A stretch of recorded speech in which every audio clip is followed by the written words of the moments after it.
Hi, welcome to Heliotropes. My name's Julia. My name's Kojo. And today, we're back. For now. Yeah, for now. Thought we'd do some, it's been a long year. It's first year down. And we're just doing some reflections on 2020 and sharing some possible ideas for strategizing for 2021. We'll go into what that means and everything.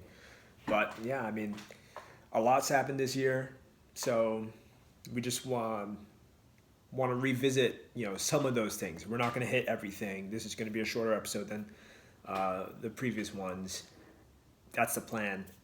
But yeah, there's a lot that happened, and do you have anything you want to start with? I do. All right, so. Go for it. Julie and I were talking about this the other day, but I think it goes. It's definitely right. It's important to revisit these things because, when we say a lot of things happened in 2020, that is to say that a lot of things happened, which in any other year would have been a really big deal, and it would have made the year. But for example, this year started with. The Trump administration's assassination of a top Iranian general, right? Which was a huge diplomatic upheaval, fiasco, especially, Iran's big enemy, number 2 or 3 for the United States, public facing. And I don't think they actually pose much of a threat, in the Middle East, they're nuclear program and everything, but there was a nuclear deal and Trump went off of that. Anyway, assassinated this general Qasem Soleimani, and look at that how you will, right? The common charge against him is, he's over there killing our troops, but what are our troops doing over there? Anyway, that was a big deal, and a lot of people on Twitter were World War III is about to start, or you see all these memes if I have to be drafted into the military, or I'm not going to be drafted, I'm not going to fight. So there's just sincere fear right at the beginning of the year. This is January, it was a few days, it was at this time almost a year ago, just a few days into the year, and already we're oh shit, war is about to happen. Which is its own thing, because the kind of war that people were afraid of is literally the kind of conflict that the United States has been engaged in different countries easily since World War II. Then you can take it even further back to the 1890s if you want to talk about overseas expansion, and then take it even further back if you want to talk about cross-continental expansion into the indigenous, the territories of indigenous people, and that kind of genocide. So, a lot of what folks have been afraid of is stuff that the United States is actively doing to other people across the world right now. Which is, always the situation. Always. But, that's where we started. Yay, 2020. Yeah, 2020. And it's just, again, one of those things that I think it's really important to reflect on, not just to say, yeah, that's so funny, I forgot that we almost got into a war, but also, right, because this year was so crazy and we didn't get to remember it, let alone process that, it kind of prevents us from, extracting the lessons that are there, right? What are we doing in Iraq that...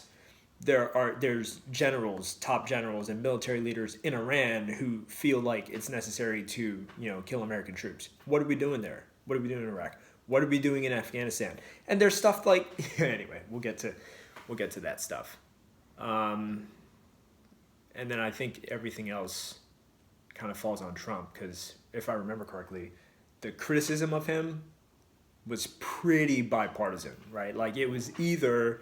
Qasem Soleimani, the right-wing criticism was Qasem Soleimani's a dangerous man, and it's good that we took him out. And the left-wing criticism was this is super irresponsible, which is better than the usual left-wing criticism, which is, he just didn't do it at the right time, or something like that.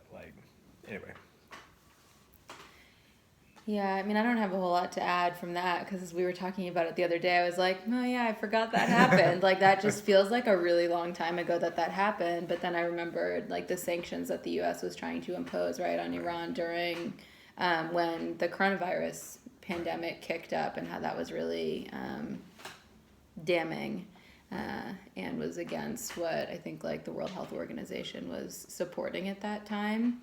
But there's also, as I'm thinking about it now, just so many different things that happen politically that in another administration and in another year, like some of the stuff that was happening on a daily basis would have been significant news to share and would have been in the news cycle for weeks. Yeah. And, like as a result of a lot of, like pretty much all of the events that were happening with like the pandemic, the election, and I don't know how we want to refer to like all the state sanctioned, racial violence, and then the protests and the like movement building as a result of that. Yeah. Like because of all of those pieces, so much of what has gone on, I think, in the Trump administration and in like other political arenas went like pretty unexposed or not like critically analyzed, or like it just didn't get maybe like the attention and then the consequences that potentially should have come from it, which I think is one of my like pretty significant insights for the past year too, which is that the government as a whole really just works with each other to screw over, people that aren't billionaires or millionaires. Right.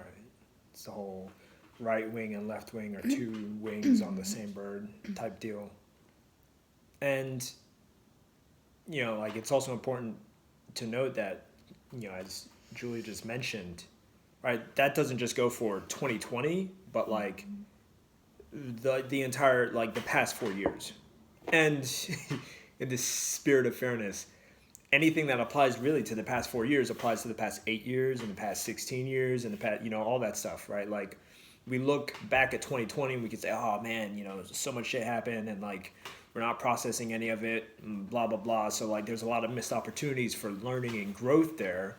And we can extrapolate that obviously to the past 4 years as well. And right, that's one of the things about Trump is that his character, his personality is such that like people want to pay attention to those things, right? And like, I mean, they established this dynamic. The media established it, the Democratic Party established it pretty early on. And right in the 2016 campaign, let alone like as president, this dynamic that, like, don't take him seriously, but pay a lot of attention to him, So, like, there's, like, I feel like, as you mentioned, the potential for, like, exposing things, bless you. Thank you. Was there. And the potential is always there, right? Like, and I think that's something to keep in mind as well. I mean, like you said, moving forward, making sure, right, like how do we, recover from that? How do we make sure we don't do that in the future? We keep an eye on Biden. He's not going to be as fun to watch. He's not going to be as amusing. He's not going to be as overtly buffoonish as Trump, but he's going to be doing a lot of the same things. And if we fail to see those things, if we fail to observe those things, just like Obama did a whole bunch of the same things, right? Like that critique, it's an analysis of like the Trump era. We have Trump because we have Obama, or had Obama. Like that's super real. And like, I expect there's a lot of people who don't understand that because it sounds like something that people say and then it falls on deaf ears. But if you're hearing this and you get it, like you get it. But if you don't get it, put it in the comments, like, like say, hey, I don't get what y'all mean by Trump is a product of Obama. Like, how does Obama, right? And if you don't get that, that probably also means you have some sort of affinity for Obama, which is something to get over in and of itself. But just, I'm going to leave it another there. path. Yeah.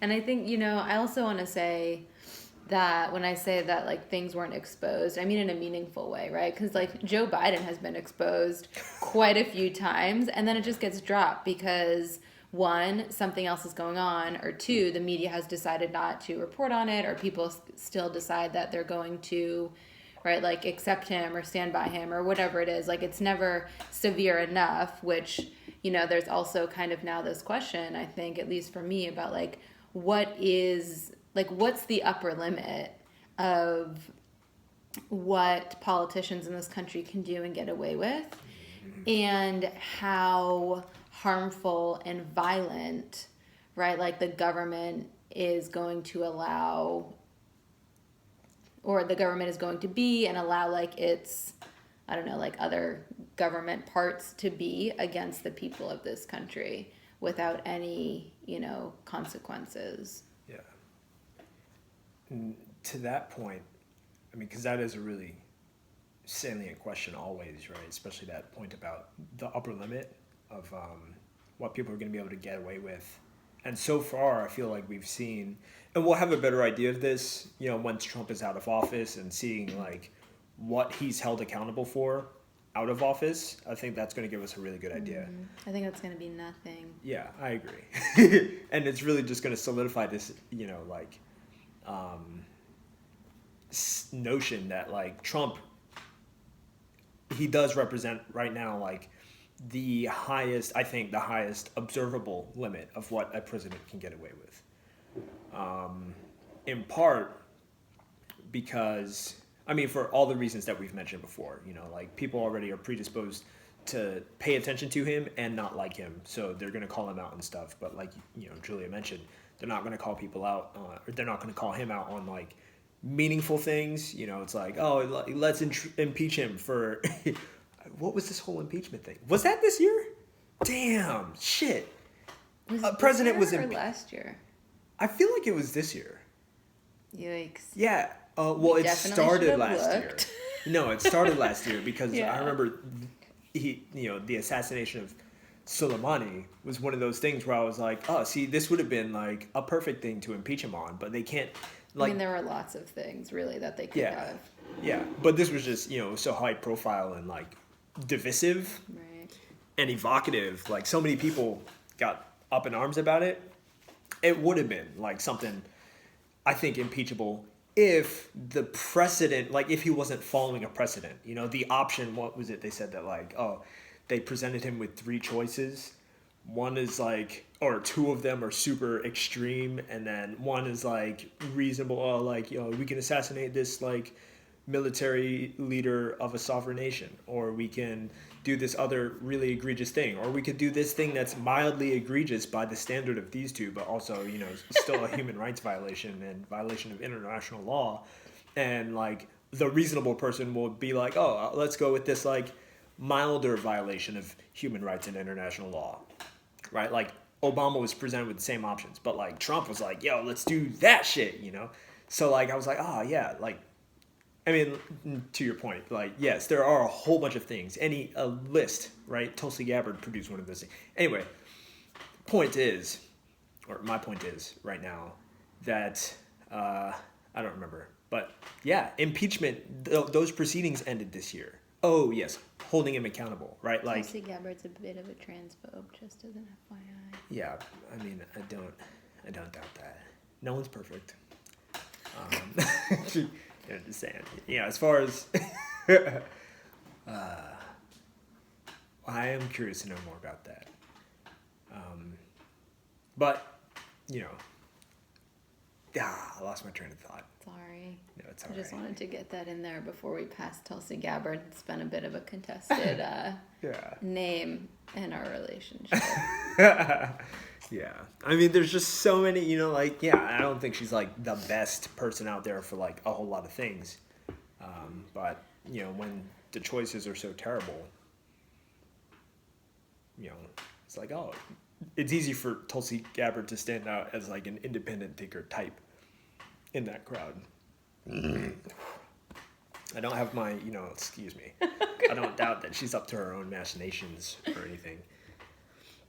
Anyway, so yeah, that was another thing that happened. Like towards the beginning of the year, there were these impeachment proceedings that Trump was going through. Oh yes, and like the farce The upper of limit. yeah, like that represent. I mean, because what was it that he was being impeached for? Oh, the phone thing, call. Ukraine stuff. Yeah, Kislyak.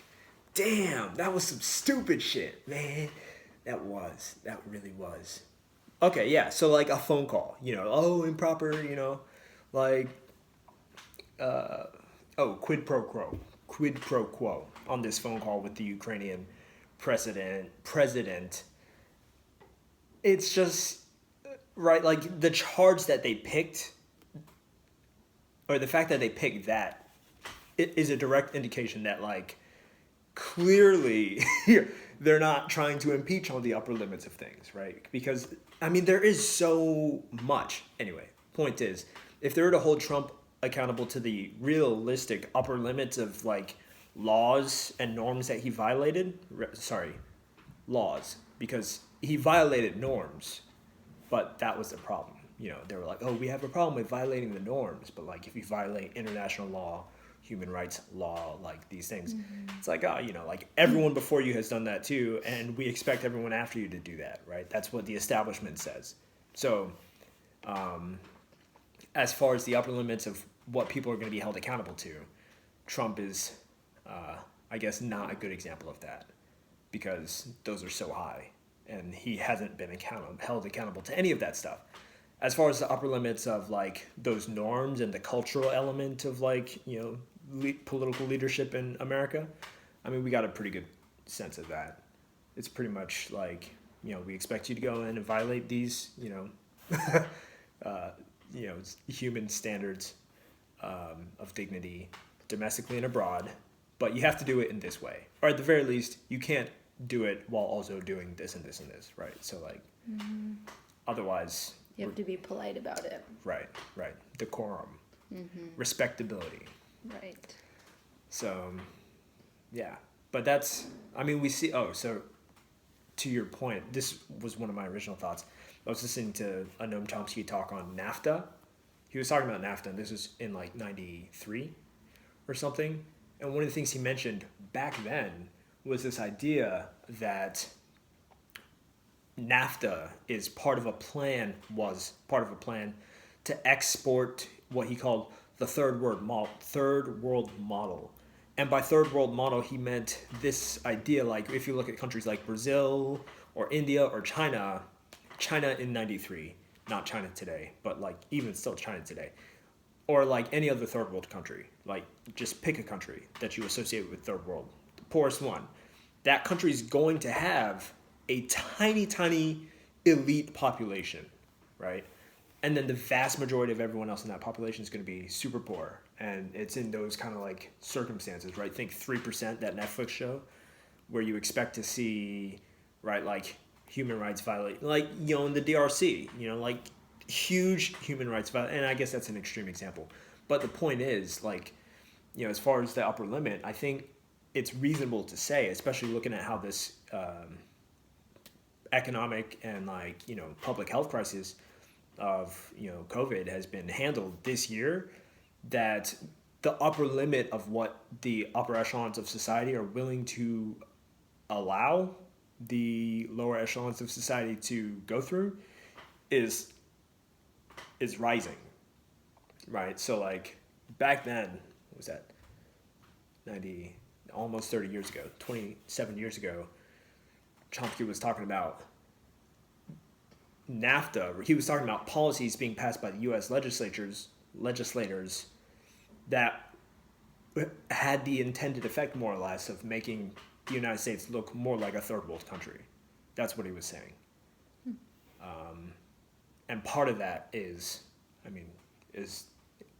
raising that upper limit, right? It comes down to compromises of democracy, compromises, again, as far as human rights are concerned, all these things. And again, none of these things are new to the United States, right? Like we started on some pretty shitty ground as far as human rights, as far as democracy, as far as liberation and freedom, things like that. But 2020 definitely marked a really clear it gave us a lot of insight into just how far gone we are. And I do, you said that COVID causing an economic and public health crisis. And I want to just pull that apart for a moment because COVID is a public health crisis. The government has caused an economic crisis because of their decision making, right? Like, it's no secret that a lot of people in the United States are really struggling, but that's not because of COVID. That's because the United States government has decided not to take care of the people of this country. Right. Straight facts. And I think too, bless you, like, your point about like this year showing how far gone we are, it's, like even probably, I mean, it's something that I've noticed even like down to a much more local level.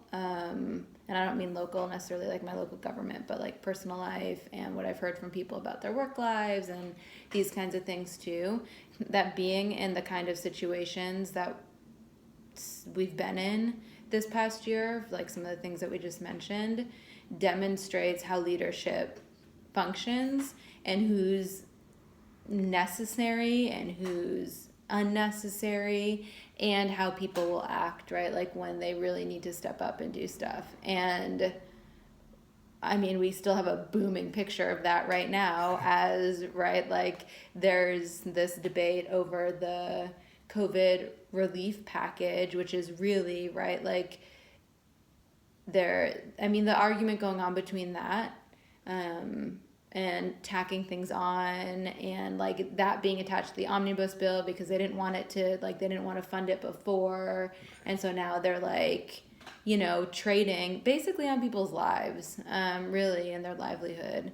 I just think there's a lot of things that happened this year that probably you all have experienced too, have really given you a lot of insight into how, like people you love, people you're just acquaintances with, people you work with, people you look up to, people whose films you watch or like sports you play or whatever, like people in your life, like what they really think about certain issues, and what they care about and what they're willing to do and what it just is not that important to them.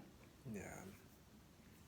And to your point about like seeing how leadership, getting that insight into how leadership actually works, and your earlier point about like the government as a whole really conspiring against the people, I think that's right. So like going into 2021, leaving 2020 behind, one of the things that is really, I mean, not even going into 21, just like reflecting on 2020 alone and seeing how all this stuff can happen, and we can have this like perception and level these analyses of what's going on in the government and like what the intentions behind it are and everything behind like the lawmakers' actions, right? Like the fact that we can look at Nancy Pelosi and be like, she's not a good actor. And I don't mean like, like movie. She's a very great actress, in fact. I don't even think so. I think she would be a terrible cheesy. I don't think she's good at like pretending to do her job. No, she's good at raising money. She's really good at raising money, which is, I mean, that's essentially their job, like in the sense that as the structure of the organization changes, the expected roles actually change. She's really good at that. And you could argue that that is her job. But it's not, as far as the Constitution is concerned, it's like... that pesky little thing. That pesky. Her job description. Right. Yeah. The job description hasn't changed, but like, people just stop looking at it, right? And that's a huge thing. And I think it's essentially, what I'm getting to is this idea that like, people can look at what's going on and still see good actors, outside of... right, Bernie Sanders, or like occasionally, the Squad and Ed Markey, and like, maybe on the right, what's his name, Josh Hawley, and occasionally Marco Rubio, like Cory Bush. Yeah. Not on the right. Cory Bush and Jamal Bowman too, who aren't even like sworn in yet, but they're in that group. Budding Squad.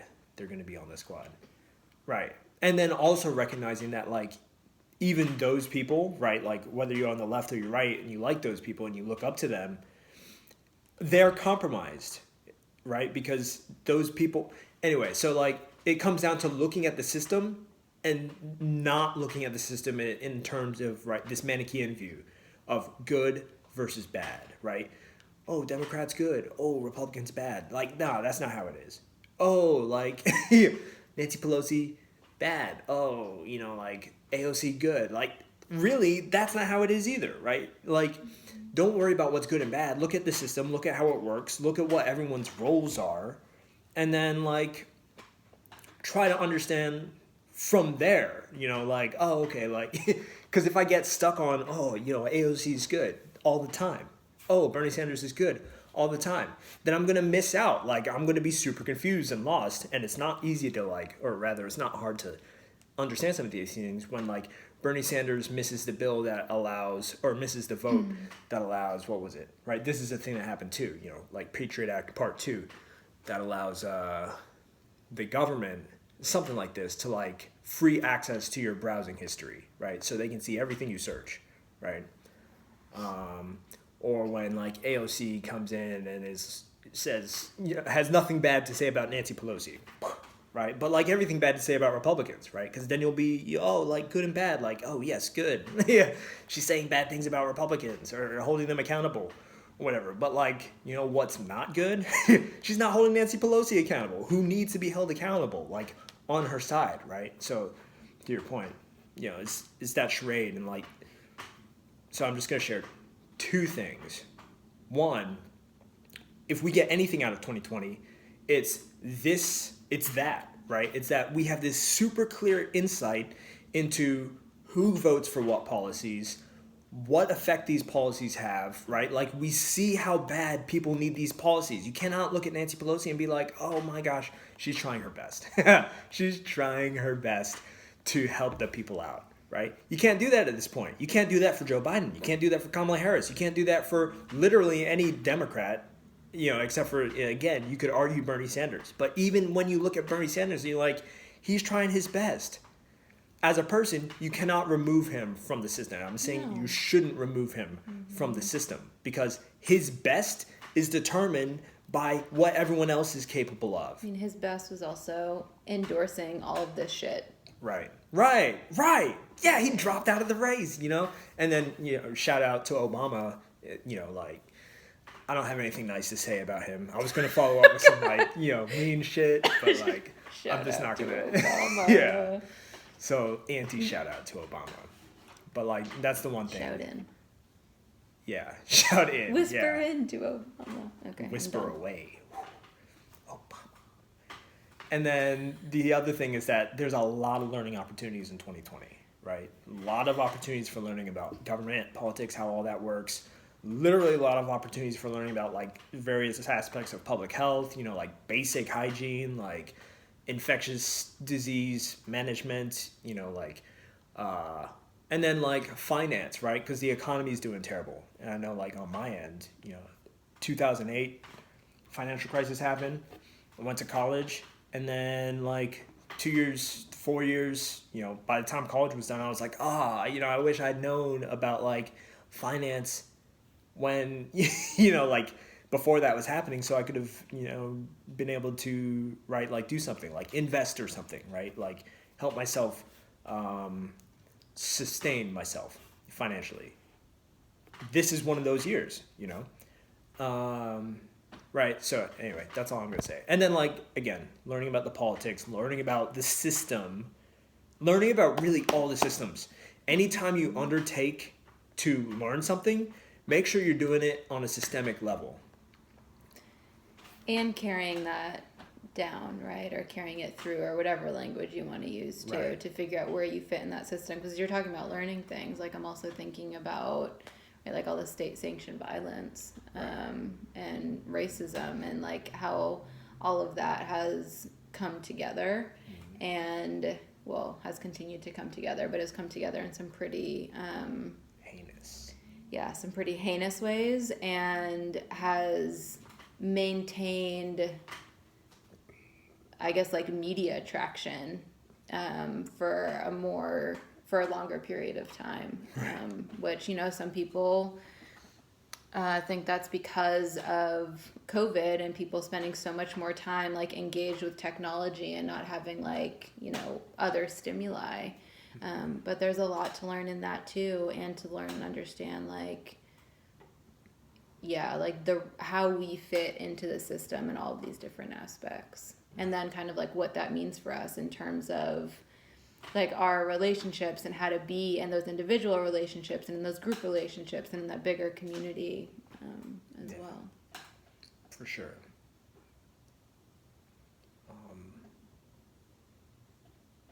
I had something. Oh yeah, and like, you know, regarding the protests and like the sustained attention to that state sanctioned violence and, you know, racist behavior and all this stuff. On the one hand, I would say like 2020, again, this is one of those things, right? So much great information was put out there on social media, because I think one of the really interesting things to pay attention to, and again, you know, as far as developing a systemic analysis of what's going on, part of that, right, look at the different parts and what the different parts are doing. You know, I think a lot of people looked at like I want to say Oscar Grant, the George Floyd protests, and saw the media coverage, and they're like, oh good, this is progress, like they're talking about it. And it's like, nah, fuck you, that's not progress.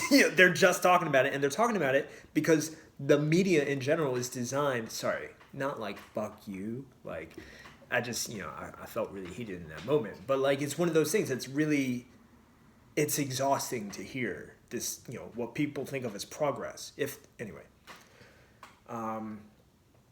Like the media model is built on ratings.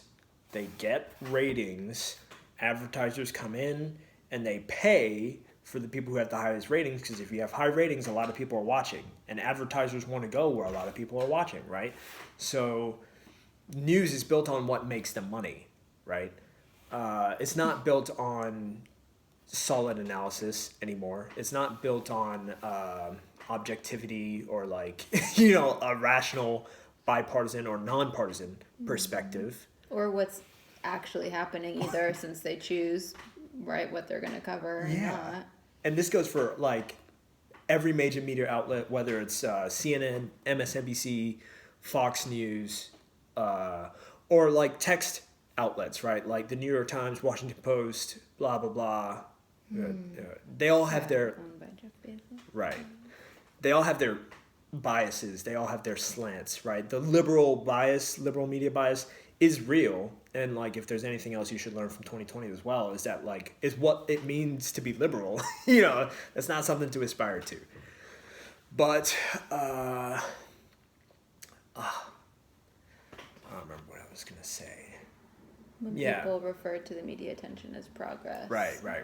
I mean, even that was tangential. Oh. But it's not progress. It's not progress to just talk about something. Oh, yeah. I mean, and this gets to what you were saying earlier about, again, meaningful analysis, right? Like, the progress comes when the media... Oh, yeah. So a lot of people were looking at it, and they were like, oh, this is progress, and it's good that they're talking about it. And that's where their analysis is going to stop, you know, again, right? Like... So we started like this whole thing today with like, oh, like so much happened that there's stuff that we're not even going to be able to recognize happened, let alone process it, right?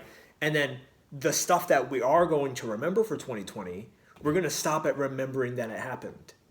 We need to stop doing that, because that's how we end up with 2020 happening again in 10 years, right? And like with the rate of technology and the rate of like population growth and everything else increasing, right? The intervals between these great societal disasters is going to shorten, right?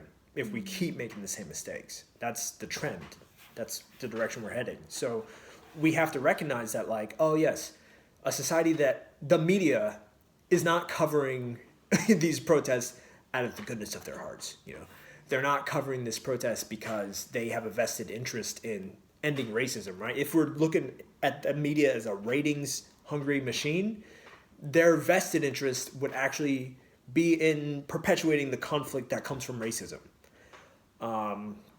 So again, right, just like you have to look at Nancy Pelosi if you love Democrats and stopping like, oh, she's great, right? Just like you have to if you're a Republican or, a right winger, right? And you look at what was his name, the libertarian? I forget. Yeah, On Justin purpose. Trudeau. Someone who Chap? libertarian. No, Yeah. that'll come to us. Yeah. Unfortunately. Yeah.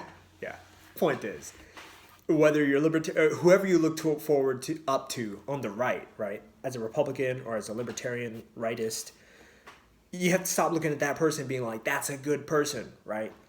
Leftists have to stop looking at, obviously, as Julia mentioned, for a lot of reasons, including that, he essentially threw his towel in with the bad guys, right? So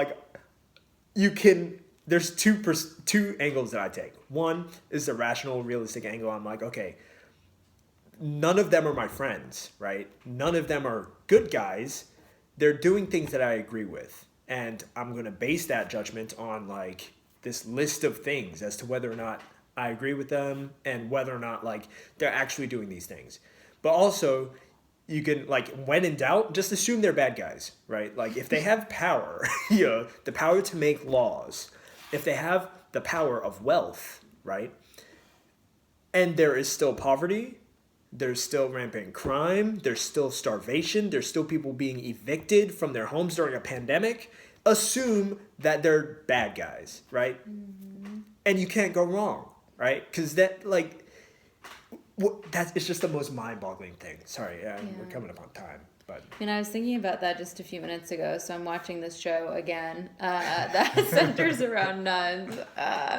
And they're nuns make this oath or pledge, or I don't know what you call it, but to not maintain any possessions, right? And to not be buying things or whatever it is. And I was just like, gosh, if our government even operated on making minimum wage and having to give up all other income and having to live in whatever the home is that's provided for them in the state, and then when they get to DC they live in a condo or something or whatever, and they're all in the same building. I get that wouldn't happen for security purposes, but I just feel that would be so much different. You know what I mean? I mean, they're hauling in $100 and some odd $1,000 a year, and denying people homes and food and money and healthcare. Well, they're fine. And then they're complaining about, and then they get 2 months of vacation, and then they're complaining about maybe having, to work through the holidays because otherwise the government might shut down because they couldn't get their fucking shit together 4 weeks ago. Right. I just, whew. It's ridiculous. And, okay, I know we've talked a lot about government and things, and I really thought, well, I'm going to shift a little bit. So if you want to go in. No. Okay. Yeah, I've got a lot to say about them. But, I thought we were going to maybe talk about a couple of different things too. But I also do want to talk about mental health in part because I feel like I would be betraying my, 90% of myself if I didn't. But that's been another, mental health concerns have been on the rise pretty drastically. And we don't have a lot of information as a field about how to manage or what's going to happen, right? We know what happens when trauma is experienced and a tragedy is experienced or a natural disaster, but that has an endpoint, right? That event has an actual endpoint. Right now, we are in a time that people are experiencing increased trauma, increased isolation, loneliness, depression, anxiety, without any kind of endpoint of when that's going to get better. And suicidality is on the rise, depression rates are on the rise, and people, colleges and universities, schools, a lot of that is remote now, and just people who are really, concerned about getting COVID and how they're managing that with social anxiety or agoraphobia and how that might be complicating matters. people are really struggling a lot and at all different levels. And so, just a plea to, take care of yourselves and do what you need to do for yourself and take care of each other and look out for each other and ask each other questions. And if you're reaching out because you want to talk to your friend and they're not responding, try to cut them a break. There may be some other things going on.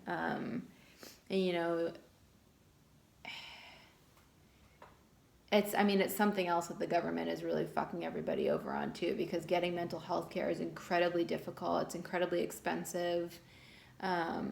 Insurance sucks, both for the person seeking it and for the person providing it. And it's just not as readily available as it should be. And so, we could definitely go in on that, but I also just wanted to put that out there too, that there's just a lot of increased concerns. And so, being gentle with yourselves and with each other feels increasingly more important as we're trying to navigate this unknown. Right. That's a super good point. In large part, because again, it's one of those areas in which the trials and tribulations of 2020 are really just a magnified,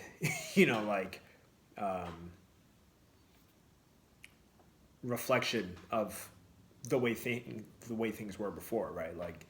This country, the systems at place and the values at place in this country they don't prioritize human value, right? They treat and perceive humans as machines, essentially. And, that's just not the case, right? So we see, right, I forget what the term is, but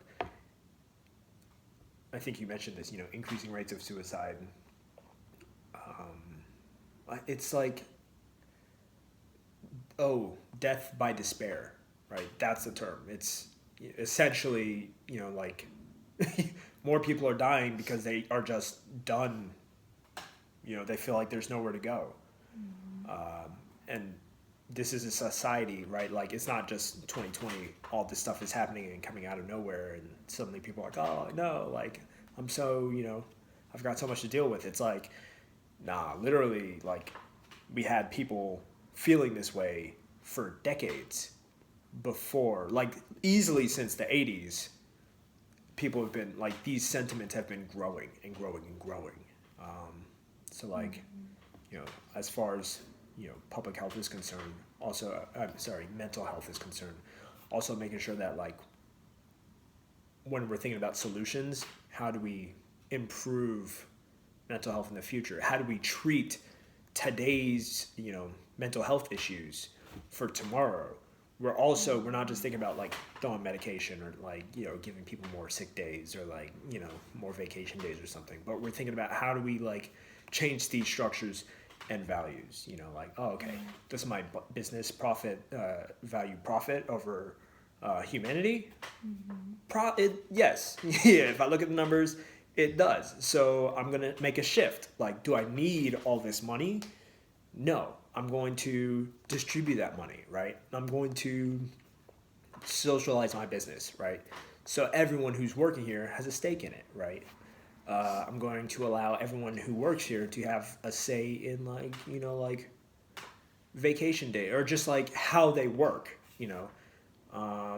or leisure places. Do I need to pay $1,000 to go on vacation, in some city that's close? Nah, you shouldn't need it, so things like that. Yeah, and also, thinking about, and this is something that I've been thinking a lot about too, in terms of moving forward, actually taking care of myself outside of the trendy self-care term about exercising and doing your nails or getting a massage or whatever. And those can be really nice things, but there's other ways to take care of yourself too that will actually help to, to manage some of those internal feelings that feel pretty shitty. And, you know, I also do want to point out like grief and loss. You know, I didn't mention that. And hundreds of thousands of Americans now have died from COVID, right? And there's not really been any like national recognition of that. And people are also still dying from other things that they would be dying, right? Like, so people are also struggling and grieving and not being able to grieve and connect with each other or say goodbye or go through any of those traditions. And that's also really, can be really challenging. And so, you know, I think creativity, and that might be like a strange kind of like branch out, but taking that, you know, forward and thinking about different ways to have some of your needs met and to like really get creative while also holding on to some of that like anger and rage or whatever it is that's forcing you to be creative in those situations, because it doesn't need to be that way. It just is that way. People don't need to be dying alone. They're dying alone because of the government's irresponsibility in terms of managing a public health crisis. Right. And not being able to like navigate and not caring enough to do that. So I think, I mean, for me, that's like a huge balance, and making sure that that rage for me is also, you know, like leading to something, to some action.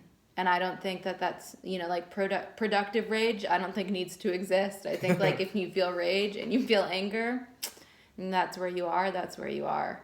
I'm just saying, like, for me, you know, it's this balance of holding on to holding people accountable for their shit and realizing that it might not be something I can fix in the moment. So, like, what can I do myself?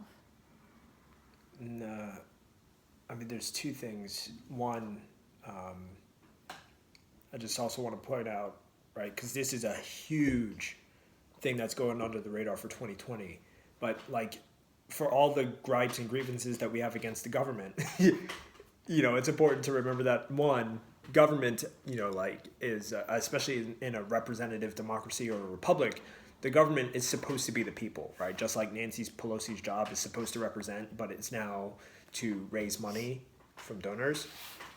Her job is to raise money from donors because the donors need her to do what they want, so they give her money, right? Like, so this is how this cycle works. So just keeping in mind that now when we talk about the government, we're not talking about the concept of government, right? Because as a concept, government really is inevitable in any sophisticated society, right? It's just a matter of how you organize it. What we're talking about, right, is the private corporations that own and run the government, right? So we're not expecting that like lawmakers are sitting in Congress just going around like, oh, you know, how can I, you know, like it doesn't profit them to just write bad laws. It's like the 1%, right? Or even like the 10%. Right.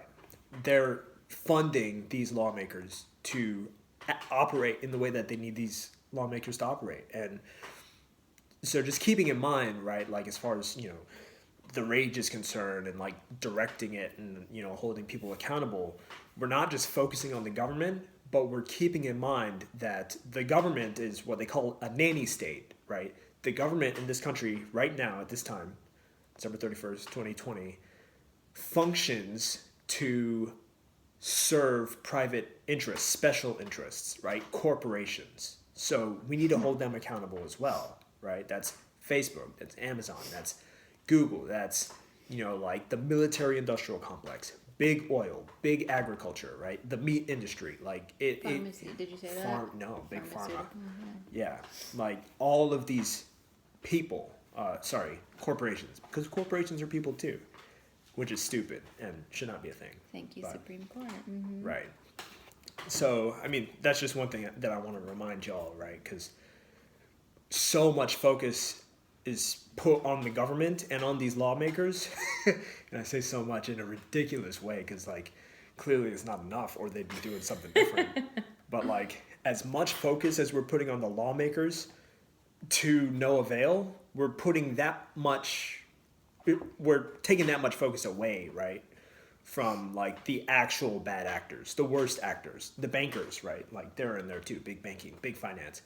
So making sure we're holding them accountable going into 2021 and being creative as far as how we do that. So not just applying that creativity to your own like personal space, but your macro applications. What do we do on the bigger scale? And then including imagining a different world. world. Yeah. Like literally anything is possible. I saw, a meme today that said something like literally every society in the world that's ever existed was made up. Yeah. Do you see that? Mm-hmm. Yeah, it was nice. It was a good reminder. Like all we have to do is say, this is how I want society to look. And right, that's what the rich people are doing. Like what they're doing today in a lot of ways was unheard of, 200 years ago. And then this is an anecdote that has to do with mental health and kind of like the systems that we set up. But I was talking to an old friend who I haven't spoken to in like a year now, a few days ago, and he asked about you, and I was like, oh, like Julia's good, and he was like, what does she do? Like we really haven't spoken in a long time, and I was like, oh, can I say this stuff? Yeah, yes. Like she's a psychologist at Georgia Tech. And he's like, oh, wow, like, like, is she seeing more patients now? And I was like, well, I wouldn't say more because, like, tech is kind of rigorous, academically. They don't really prioritize the well-being of their students. So, like, I don't think she's seeing more people, but, like, the anxieties that they're feeling and, like, the pressures of the time are probably weighing on them more, right? And that's impacting her work. And he was like, oh, yeah. I mean, tech is just one of those institutions. It's like a super good institution. So they have to weed out like, the people who can't. I'm over here like, yeah. And, a lot of this comes from like Julia's analysis of like, the work that she does and like, just academic rigor and like again going into like the function and what like these institutions are prioritizing and the kind of society that we could create if we prioritize like like humanity along with everything that like an institution like Georgia Tech values. But instead, right, it's all about efficiency and profit and like, oh, like we only want you if you prove that you're the very best, and we're only going to allow you to prove that you're the very best by like dealing with these inhumane conditions that are ridiculous for no reason, right? Like, and that are uniform, right? Like that you need to fit in. Right. Regardless of what you're like. Yeah. That's that prioritizing efficiency model. Like, oh, we don't have time to cater to everyone's like individual personal needs or whatever. And just like, again, the thing that struck me was how reflexive his response was. Like immediately jumping in to defend it, right? As if like I'm not aware of that. Like, yes, I know why they're doing it. I understand that they're trying to weed people out. But that's not the issue. The thing is like these dudes are kids. And by dudes, I mean, gender inclusive dudes. These people are kids. And by kids, I mean like, young adults. So anyway, again, there can be a better world. There will be a different world, right? And I think one of the questions to always consider is what role are you going to play in either making this world better or worse, right? Reflection for 2021. Or keeping it the same. Well, I don't think it's going to stay the same. I mean, that's my whole thing. Well, right, but I guess by keeping it the same, I mean like if, or will you just go along as you, right, kind of going along. Right. Well, I mean, that's because I think a lot of people would think like making things worse would be like all of a sudden, shifting everything they've done to go like to the worst side of things. But really, in this situation, like pretending that things aren't happening or, like kind of keeping your head buried in the sand or like not doing something to help improve someone else's life would fall into the worst category. Yeah. Because of how we know things are going. Right. people have their agenda. As we mentioned, right, the prime movers of villainy are these corporations, right? Big tech has its agenda for the future, right? Big pharma has its agenda for the future. All right, and there's overlap, right? Bill Gates has his agenda for the future, right? We literally live in a world where the top, 8 people have more wealth than like half the nations in the world. 50 new billionaires since the COVID pandemic. Right. So like, if you've ever been like, oh, I'm afraid of what this country, this threat that this one country poses to the United States, oh, North Korea, oh, Iran, oh, like,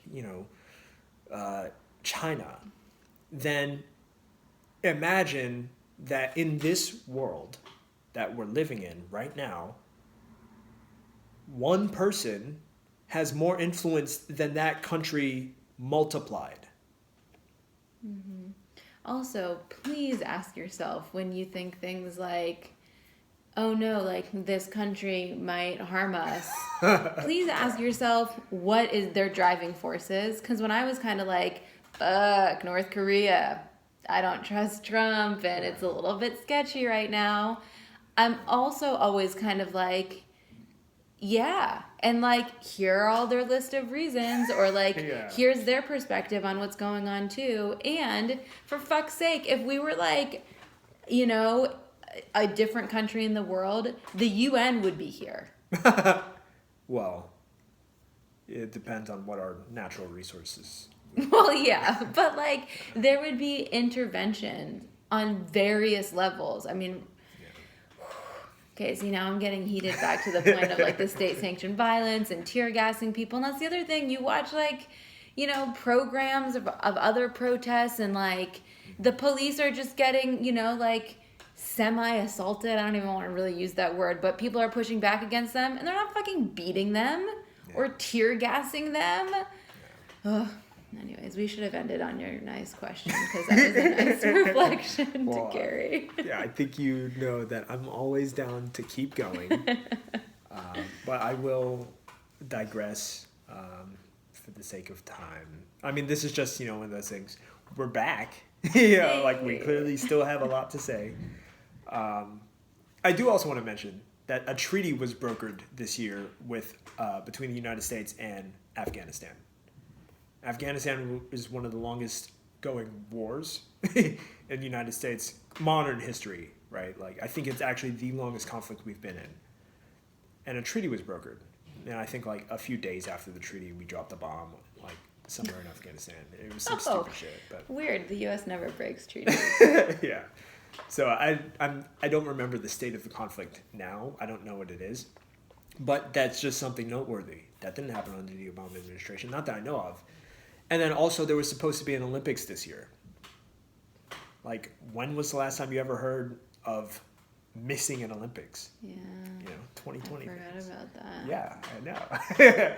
Everyone forgot about that. I was sitting there the other day like, what else happened? Oh, shit. Yeah. It's supposed to be an Olympics. Also, other countries are having sporting events without fans. Yeah.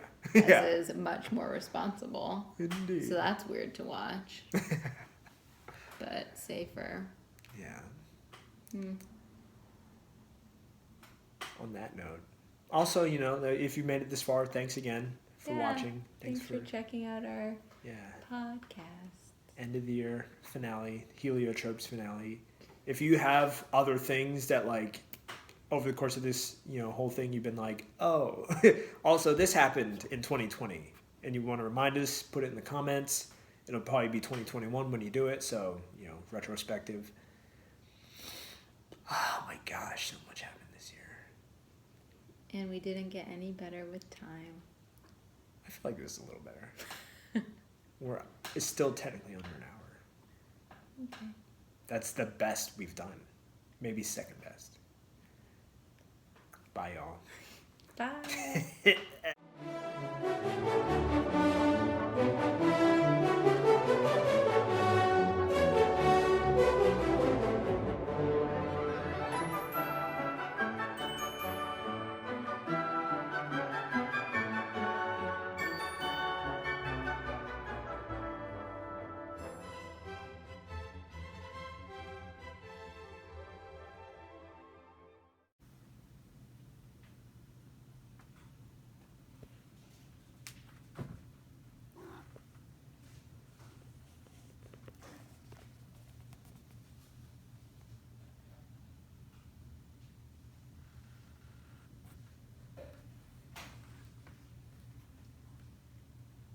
Happy New Year! Happy New Year!